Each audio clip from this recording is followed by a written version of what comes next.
Everyone.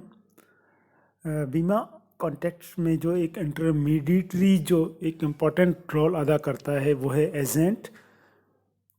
तो agents का और प्रिंसिपल जो मूल नियोक्ता है उनके बीच में एक रिलेशन एस्टेब्लिश होता है। किस तरीके से एजेंट नियोक्ता या प्रधान के बिहाव पर काम करता है, तो उसको जानने से पहले बीमा एजेंट्स की क्या भूमिका है बीमा व्यवसाय में, उसके क्या दायित्व हैं, उसके क्या क्या कार्य हैं, उसको समझने से पहले सबसे पहले ज़रूरी है लॉ ऑफ एजेंसी या एजेंसी के नियम क्या हैं वो जानना ज़रूरी है। कॉन्ट्रैक्ट एक्ट 1872 जो सेक्शन 184 से लेकर 238 तक जो सेक्शंस हैं वो लॉ ऑफ एजेंसी पर बेस हैं। तो एजेंसी क्या है, उसकी स्थापना कैसे की जा सकती है, एजेंट्स कौन हैं, प्रिंसिपल्स कौन हैं, उस चीज़ को डिस्कस करने जा रहे हैं। तो सबसे पहले हम डिस्कस कर रहे हैं what is an agency. When one party delegates some authority to another party whereby the latter performs his action in a more or less independent fashion on behalf of the first party, the relationship between them is called an agency. Agency can be expressed or implied. जब एक पक्षकार के द्वारा कुछ अधिकार दूसरे पक्षकार या दूसरी पार्टी को दिए जाते हैं ताकि उन प्राप्त अधिकार के आधार पर वो कुछ कार्य फ्रीली या उस प्रथम पक्षकार पर आश्रित रहकर करता है, तो कहा जाता है कि उनके बीच में एक एजेंसीशिप स्थापित हो गई है। और ये अधिकार या इनके बीच जो एजेंसी स्थापित की जाती है वो इम्प्लाइड और एक्सप्रेसली स्पष्ट रूप से लिखित में या वर्बली एक तरीके से प्रारूप में की जा सकती है। The laws of agency is based upon the following general rules, यानी कि यदि एजेंसी की स्थापना की जाती है तो कुछ एक निम्न जो फंडामेंटल जो बेस हैं, जनरल रूल्स हैं, उन पर बेस्ड होती है। यानी हम कह सकते हैं कोई भी व्यक्ति जो दूसरे के माध्यम से कार्य करता है वह उसका कार्य स्वयं का किया हुआ माना जाता है। यानी एक व्यक्ति जो कार्य कर सकता है वो दूसरे व्यक्ति से भी उन कार्यों को करा सकता है।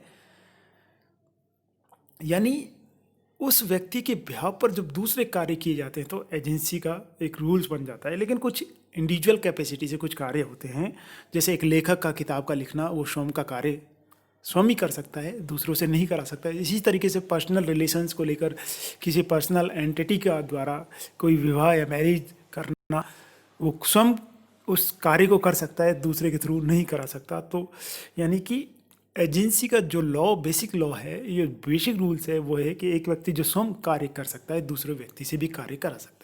इसके बाद दूसरे सेकंड जो रूल्स है, एक दूसरे व्यक्ति के द्वारा जो किए गए कार्य वो उस प्रथम व्यक्ति के स्वयं के माने जाते हैं। यानी कि एक मूल इसमें यदि हम बात करते हैं तो प्रधान होता है जो जिसे हम प्रिंसिपल कहते हैं, और प्रिंसिपल के बिहाफ पर जब एक एजेंट काम करता है तो एजेंट के कार्य, समस्त कार्य वो प्रधान के कार्य माने जाएंगे। यानी कि इंडियन कॉन्ट्रैक्ट एक्ट जो 1872 है उसका चैप्टर जो 10 है वो that is concern deals with the law related to agency. यानी एजेंसी क्यों ज़रूरी है, क्योंकि जो बिजनेस ट्रांजैक्शंस वर्ल्ड वाइड या बहुत ह्यूज मात्रा में जब हो जाते हैं तो एक जो बिजनेसमैन है या एक संस्था है वो अपना एक कारोबार को स्प्रेड करने के लिए अपने अधिकार और दायित्व किसी दूसरे व्यक्ति या दूसरे प्रतिनियुक्ति के माध्यम के द्वारा दूसरे व्यक्ति को नियुक्त करती है जो एक एजेंट्स के रूप में कार्य करता है। तो सभी जो चाहे छोटा बड़ा ऑर्गेनाइजेशन हो, उन जिनके पास ज़्यादा कार्य की अधिकता होती है तो वो अपने समस्त कार्यों को एक पर्सन के द्वारा उनका निरीक्षण या डायरेक्शन संभव नहीं होता है। तो उस स्थिति में अपने व्यवसाय को स्प्रेड करने के लिए जगह जगह वो एजेंट नियुक्त कर एजेंसी की स्थापना करता है। Therefore laws related to the agency are an important area of business law. Relationship related to the principal and agents involve three main parties. यानी एजेंसी के अनुबंधों की हम बात करते हैं तो सबसे पहले इसमें तीन पक्षकार होते हैं। नंबर वन, द प्रिंसिपल, जिसे हम नियोक्ता या एम्प्लॉय में, जिसे हम प्रिंसिपल्स भी कहते हैं, नियोक्ता या मूल नियोक्ता भी कहते हैं। सेकेंड वन, द एजेंट, जो प्रधान या प्रिंसिपल्स के द्वारा अपॉइंट किया जाता है और उस व्यक्ति को, एजेंट को प्रधान के द्वारा अधिकार एवं दायित्व डेलीगेट किए जाते हैं, अधिकार दिए जाते हैं और अधिकारों के रिजल्टेड उसे क्या क्या कार्य करने हैं उसकी ड्यूटीज़ भी असाइन की जाती है। थर्ड वन, ए थर्ड पार्टी जिसके तृतीय पक्षकार वह पक्षकार होता है जो एजेंट्स के द्वारा जिसके साथ कॉन्ट्रेक्चुअल कैपेसिटी या कॉन्ट्रेक्चुअल अनुबंध स्थापित किए जाते हैं, वो प्रिंसिपल के बिहाफ पे किए जाते हैं। अब इम्पॉर्टेंट चीज़ है कि भाई एजेंट कौन होते हैं, हु इज़ एन एजेंट। तो N agent is a person employed to do any act for another or to represent another in dealing with third person। यानी एजेंट वह व्यक्ति होता है जिसकी नियुक्ति किसी दूसरे व्यक्ति द्वारा की जाती है और दूसरे व्यक्ति के द्वारा की जाती है तथा वह एजेंट यानी उस दूसरे व्यक्ति को तृतीय पक्षकार के समक्ष जब तृतीय पक्षकार के साथ रिप्रेजेंट करता है। यानी हम कह सकते हैं कि जब प्रधान के द्वारा या एक प्रिंसिपल्स के द्वारा जब एक सेकंड पर्सन को नियुक्त किया जाता है जिसे हम एजेंट कहते हैं, तो एजेंट एक तृतीय पक्षकार के साथ कॉन्टेक्चुअल या अनुबंधात्मक संबंधित रिलेशन स्थापित करने के लिए एक तरीके से प्रधान के बिहाव पर कार्य करता है। Second one, who is principal according to section 182, the person for whom such an act is done or who is represented is called the principal. यानी प्रधान वह व्यक्ति होता है जिसके बिहाव पर कोई कार्य जो किन्हीं कार्यों को प्रेजेंटेड करता है, यानी एजेंट के द्वारा कार्य जो किए जाते हैं वो रिफ्लेक्ट होते हैं और वो माने जाते हैं प्रिंसिपल। तो प्रिंसिपल वह व्यक्ति है जिसके जो प्रधान वह व्यक्ति होता है जिसके लिए कोई कार्य किया जाता है। एग्जाम्पल ले सकते हैं। उसके बाद नेक्स्ट जो इम्पोर्टेंट चीज आती है, हु कैन प्रोजेक्ट। एजेंट कौन नियुक्त कर सकता है?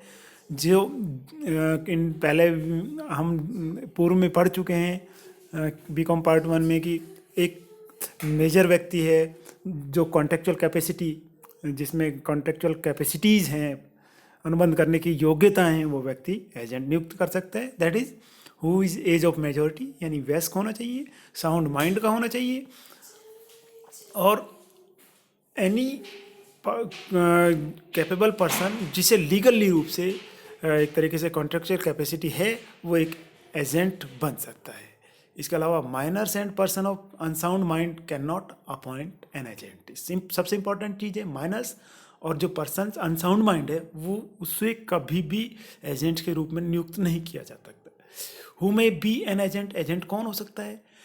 The same fashion according to section 184, the person who has attend the age of majority, यानी कि वयस्क होना चाहिए, साउंड माइंड का होना चाहिए, वो एजेंट बन सकता है। इसके बाद नेक्स्ट है इम्पॉर्टेंट क्रिएशन ऑफ एजेंसी, यानी एजेंसी की स्थापना किस तरीके से की जा सकती है या एजेंट्स और नियोक्ता के बीच में जो रिलेशंस हैं वो किस तरीके से एस्टेब्लिश होते हैं या एजेंसी की स्थापना कैसे की जाती है। तो नंबर 1, डायरेक्ट और एक्सप्रेस अपॉइंटमेंट। एजेंसी की स्थापना का सबसे सामान्य जनरल जो मेथड है यह इम्पॉर्टेंट मेथड है, यानी प्रधान या मालिक एजेंट को अनुबंध करने का स्पष्ट एक्सप्रेसली राइट देता है, अधिकार देता है। जब अधिकार मौखिक या लिखित शब्दों में दिया जाता है उसे स्पष्ट एक्सप्रेस रिटन और as well as verbal when it say expressed rights. इस प्रकार जब कोई मालिक या प्रधान या नियोक्ता स्पष्ट अधिकार या ठहराव अर्थात लिखित या मौखिक रूप से ठहराव के द्वारा एजेंट को नियुक्त किया जाता है, तो इस प्रकार स्थापित एजेंसी को हम स्पष्ट अधिकार या ठहराव द्वारा स्थापित एजेंसी कहते हैं। सेकेंड वन, इम्प्लीकेशन और इम्प्लाइड एजेंसी। जब टू पार्टीज के आचरण, बिहेवियर या व्यवहार तथा मामलों की परिस्थिति के कारण एजेंसी की संबंधों की स्थापना या उत्पत्ति होती है, तो हम उसे गर्भित अधिकार या ठहराव द्वारा एजेंसी कहते हैं। अर्थात इस प्रकार की एजेंसी की स्थापना में केवल पक्षकारों के आचरण, व्यवहार व मामले की परिस्थितियों से यह पता लगता है कि अमुक व्यक्ति एजेंट के रूप में कार्य कर रहा है और अमुक व्यक्ति उसका मूल नियोक्ता या प्रिंसिपल है। जैसे फॉर एग्जाम्पल, जयपुर निवासी रजनी बाला की कलकत्ता में एक हीरे जवाहर की दुकान है, जिसकी देखभाल व अन्य कार्य करिश्मा द्वारा किया जाता है। करिश्मा अन्य व्यक्तियों से दुकान के लिए रजनी बाला के नाम से माल खरीदती है एवं रजनी बाला की जानकारी में ये बात है और उसी के धन से वह उसका भुगतान करती है। तो करिश्मा और रजनी बाला के बीच में इस तरीके से जो स्थापित रिलेशंस हैं, वो एक तरीके से एजेंसी के रिलेशन माने जाते हैं, जो इम्प्लीकेशन या इम्प्लाइड एजेंसी के रूप में होते हैं।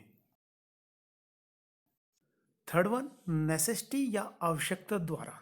कुछ विशेष परिस्थितियों में विधान या लॉ एक व्यक्ति को दूसरे व्यक्ति का एजेंट बनाने का अधिकार प्रदान करता है, तो ऐसी दशा में उत्पन्न या स्थापित एजेंसी को आवश्यकता द्वारा एजेंसी कहते हैं। फॉर एग्जाम्पल, यानी कोई संकटकालीन परिस्थितियों में प्रधान या नियोक्ता को हानि से बचाने के लिए एक एजेंट वे सभी कार्य कर सकता है जो एक सामान्य बुद्धि वाला व्यक्ति समान परिस्थितियों में स्वयं अपने लिए करता है। यानी आवश्यकता द्वारा एजेंसी का निर्माण तभी मान्य होगा, तभी वैलिड कहलाई जाएगी, जब उसकी कंडीशंस, जो निम्न कंडीशंस हैं, वो फुलफिल होती हो। संकटकालीन परिस्थितियां विद्यमान होनी चाहिए, हैजार्ड्स होने चाहिए। संकटकालीन परिस्थितियां हो वो एकदम सडनली आनी चाहिए।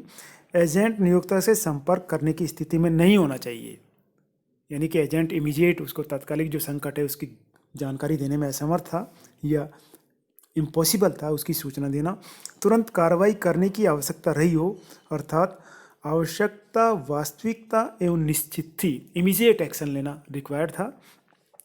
एजेंट ने नियोक्ता के हितों के लिए परिस्थितियों के अनुसार उचित एवं व्यवहारिक कार्य किया है। यानी एजेंट्स की एक कार्य ये रही यहाँ कि उसने संकटकालीन परिस्थितियों में उसके प्रधान के जो लाभ या उचित एवं व्यवहारिक जो प्रतीत होता था उसके बेस पर कार्य किया हो। तो एजेंट ने यहाँ कार्य पूर्ण सद्विश्वास एवं ईमानदारी से किया है। तो उस स्थिति में जो एजेंट्स के समस्त कार्य वो एक तरीके से वैलिड होंगे और प्रधान उन कार्यों के लिए व्यक्तिगत रूप से लायबल होगा या उत्तरदायी होगा। तो ये होता है आवश्यकता द्वारा एजेंसी की स्थापना। नेक्स्ट वन, एस्टोपेल, या हम कह सकते हैं गत्वारोध अथवा प्रदर्शन, डेमोन्स्ट्रेशन द्वारा एजेंसी की स्थापना। एजेंसी के संबंध में यह सिद्धांत इस रूप में लागू किया जाता है, जब कोई व्यक्ति अपने शब्दों अथवा आचरण से ऐसा प्रदर्शित करता है कि कोई व्यक्ति उसका एजेंट है, जबकि वास्तव में ऐसा नहीं होता है। यदि उसके इस व्यवहार व आचरण से कोई अन्य व्यक्ति एजेंसी की उपस्थिति में ट्रस्ट करता है और प्रेरित होकर उस विशिष्ट व्यक्ति के साथ कोई अनुबंध कर लेता है, तो इस प्रकार स्थापित एजेंसी गत्वारोध व प्रदर्शन या एस्टोपेल द्वारा स्थापित एजेंसी माना जाएगी। फॉर एग्जाम्पल, नीता गीता से अनिल के सामने यह कहती है कि मैं अनिल की एजेंट हूँ, जबकि वह उसकी एजेंट नहीं है। लेकिन अनिल नीता के इस कथन का विरोध नहीं करता है और मेयर चुप रहता है। गीता और अनिल की चुप्पी को देखकर नीता को अंकित का एजेंट समझते हुए इसके साथ कोई व्यवहार करती है। तो यहाँ अनिल के इस व्यवहार के संबंध में उत्तरदायित्व को अस्वीकार करने से रोक दिया जाएगा और यहाँ यह माना जाएगा कि नीता और अनिल के बीच में गतिरोध या प्रदर्शन द्वारा एजेंसी की स्थापित की गई है। बाय रेटिफिकेशन, या जिसे हम बोलते हैं पुष्टिकरण, जब कोई एजेंट्स के द्वारा उन एक्ट्स या कृत्यों को कर दिया जाता है जिसके लिए प्रधान के द्वारा उस एजेंट को अधिकृत नहीं किया गया है। यदि ऐसे कार्य कर रहा है एजेंट जो प्रधान के द्वारा अधिकृत नहीं है, और बाद में जब एजेंट्स के द्वारा वो कार्य किए जाते हैं और उसके बाद उन पर मोहर लगाई जाती है, रेटिफिकेशन किया जाता है, उनका पुष्टि प्रधान के द्वारा कर दी जाती है, तो हम कह सकते हैं ये रेटिफिकेशन या पुष्टिकरण के द्वारा एजेंसी स्थापित की गई है। एजेंट्स के उन कार्यों के लिए प्रधान मना भी कर सकता है, या जब मना नहीं करने की बजाय एजेंट्स के उन कार्यों को विधिवत रूप से अप्रूवल दे दी जाती है, तो हम कह सकते हैं एजेंसी क्रिएशन बाय रेटिफिकेशन। अब टर्मिनेशन ऑफ एजेंसी या एजेंसी की समाप्ति किस तरीके से होती है? When the agent's authority is revoked by the principal, यानी एजेंट्स की जो अधिकार हैं उनको हटा दिया जाता है प्रधान के द्वारा, या प्रधान के द्वारा एजेंट्स को हटाकर एजेंसी समाप्त की जा सकती है। व्हेन द एजेंट रिनाउंसेस और resign the business of the agency, यानी कि जब एजेंट ने अपने पद से त्याग पत्र दे दिया हो या अपने पद से इस्तीफा दे दिया हो, तो एजेंसी का टर्मिनेशन माना जाए। या हम कह सकते हैं जब बिजनेस ऑफ एजेंसी कंप्लीटेड हो गया हो, एक नियत जो निर्धारित समय है वो पूरा हो गया हो या कार्य पूरा हो गया, तो उस स्थिति में टर्मिनेशन ऑफ एजेंसी माना जाता है। When either of the parties dies और बिकम मेंटली डिसेबल्ड, यानी उन पक्षकारों में से प्रधान या नियोक्ता प्रधान दोनों की डेथ हो गई हो, या मेंटली उनमें डिसेबिलिटी किसी पर्सन में हो गई हो, तो डिसेबल्ड हो गए हों, तो उस स्थिति में टर्मिनेशन एजेंसी माना जाएगा।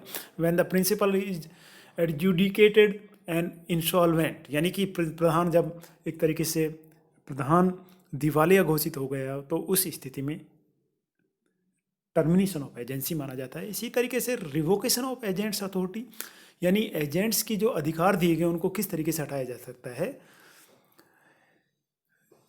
तो उस स्थिति में एजेंट्स को जो अधिकृत कार्य को करने से पहले उसके अधिकार को हटाया जा सकता है। If according to the terms of the contract between the two, the agency has to continued upon a certain time or any prior revocation by the principal shall be considered for the agent.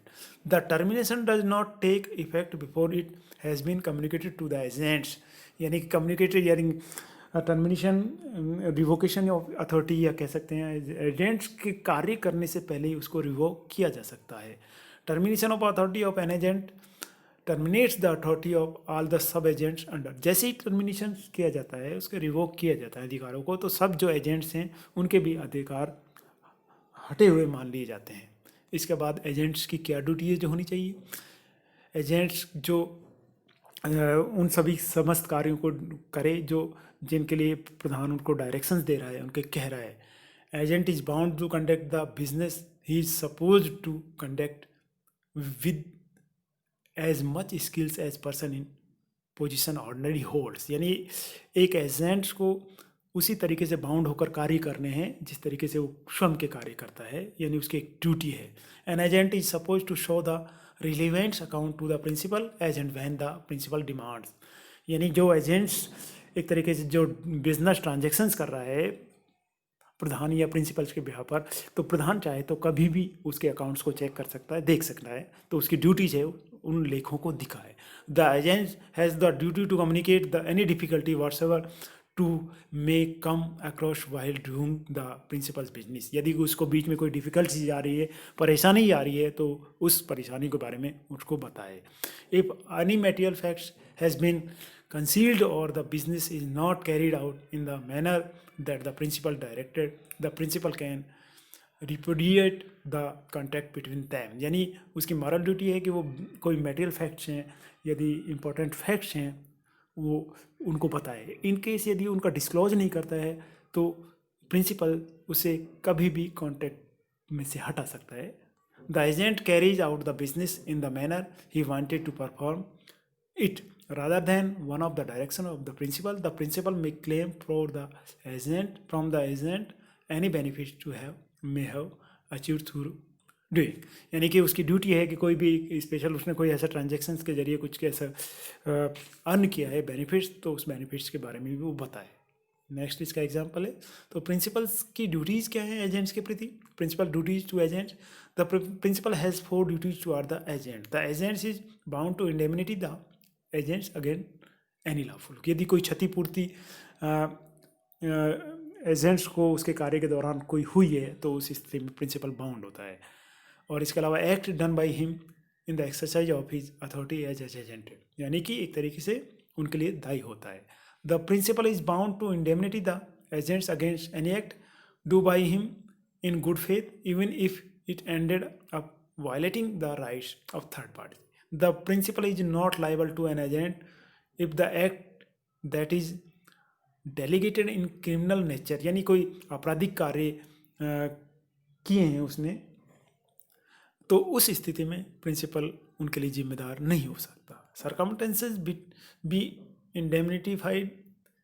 indemnified against the criminal act, उनके लिए जिम्मेदार वो नहीं होगा। The principal must make compensation to his agent if he causes any injury to him because of his own competence or lack of skills, यानी इसके बीच में business में यदि एजेंट्स को कुछ इस तरीके से इंजरी या कुछ हुए है पर्याप्त कौशल रखने के बाद भी, तो उन समस्त के लिए जिम्मेदार उसका प्रधान होगा। इसके बाद नेक्स्ट हम बात करते हैं liability of principal for the agent fraud और मिसरिप्रेजेंटेशन, यानी कि प्रिंसिपल जब एजेंट्स के द्वारा कोई फ्रॉड या मिसरिप्रेजेंटेशन, मिथ्यावर्ण या कोई अन्य एक्ट किए जाते हैं तो उनके लिए कौन जिम्मेदार होता है? वो प्रिंसिपल होता है under section 238। The principal is liable for any fraud और misrepresentation made by his agent during the course of business as if the fraud और misrepresentation were done by the principal himself. तो सभी के लिए कौन जिम्मेदार होगा? फ्रॉड के लिए, मिसरिप्रेजेंटेशन के लिए जो एजेंट्स ने कार्य करते समय यूज़ किए हैं, तो उनके लिए जिम्मेदारी किसकी होगी? एक तरीके से होगी जिम्मेदारी समस्त प्रिंसिपल की। इसके अलावा राइट्स ऑफ एजेंट्स क्या हैं? राइट टू रिटेन, उसकी कोई प्रॉपर्टी को रख सकता है रेमुनेशन के अगेंस्ट में, रेमुनेशन पाने का उसको अधिकार है, राइट टू रेमुनेशन पाने का अधिकार है। इसका right to lien on principal's property, principal's की मूवेबल और इमूवेबल प्रॉपर्टी है उसको लियन यानी अपने ग्रहणाधिकार में रख सकता है जब तक कि उसका कोई पेमेंट, बकाया पेमेंट है, चाहे रेमुनेशन का हो या कोई अन्य एक्सपेंडिचर हो, जब तक उसको चुकारा नहीं किया जाता प्रधान के द्वारा, तब तक वो अपनी कस्टडी में रख सकता है। राइट टू बी इंडेमनिटी, यदि कोई क्षतिपूर्ति हुई है उसने during the course of business, उस समय प्रिंसिपल के लिए जो कार्य किए हैं उसमें कोई क्षतिपूर्ति या इंडेमनिटी या कोई क्षति हुई है तो उन क्षति को पूर्ति करने के लिए भी उसकी जिम्मेदारी हुई। राइट टू कंपनसेशन, कोई क्षतिपूर्ति या अन्य कोई इस तरीके से डैमेज हुआ है उन समस्त की पूर्ति के लिए प्रधान जिम्मेदार होगा और वो एक तरीके से एजेंट के कर्तव्य, एजेंट्स के एक राइट्स होंगे। कंक्लूजन, तो हम we can say contract establishing a relation of the agency are very common in business law. These can be expressed और implied. An agency is created when a person delegates his authority, तब created होती है जब एक person अपने authority दूसरे व्यक्ति को देता है, that is appoints them to do some specific job. ये इसलिए करता है कि वो अधिकार और दायित्व इसलिए देता है कि भाई फला व्यक्ति मेरे बिहाफ पर कार्य करे और एक निर्धारित कार्य करे और एक निश्चित एरिया में रहकर कार्य करे, निश्चित सीमाओं में रहकर कार्य करे। तो establishment of a principal agent relations confirms right and duties upon both the party. There are various examples of such relationships. That means insurance agency, जिसे हम लेटर बाद में पढ़ेंगे। इंश्योरेंस एजेंसी किस तरीके से स्थापित होती है, इंश्योरेंस एजेंट्स हैं उसके लाइसेंस किस तरीके से दिए जाते हैं, उसके क्या इंश्योरेंस एजेंट्स के राइट्स क्या हैं, ड्यूटीज़ क्या हैं, उनके बारे में डिटेल्ड स्टडी आगे चैप्टर्स में पढ़ेंगे, आगे के पार्ट्स में पढ़ेंगे। इसके अलावा एडवर्टाइजिंग एजेंसी हो सकती है, ट्रैवलिंग एजेंसी हो सकती है, फैक्टर्स हो सकते हैं, इसके ब्रोकर्स हो सकते हैं, डेल क्रेडिटर्स हो सकते हैं, एजेंट्स हो सकते हैं। ये सारे के सारे एजेंसी से बिजनेस के या कॉन्ट्रैक्ट के पार्ट होते हैं। तो सभी को बहुत बहुत धन्यवाद। नेक्स्ट वीडियो में हम मिलेंगे। इंश्योरेंस एजेंट्स किसे कहते हैं, इंश्योरेंस एजेंट्स के लाइसेंस को प्राप्त करने के लिए क्या प्रोसीजर है। तो सभी को बहुत बहुत धन्यवाद। Thank you.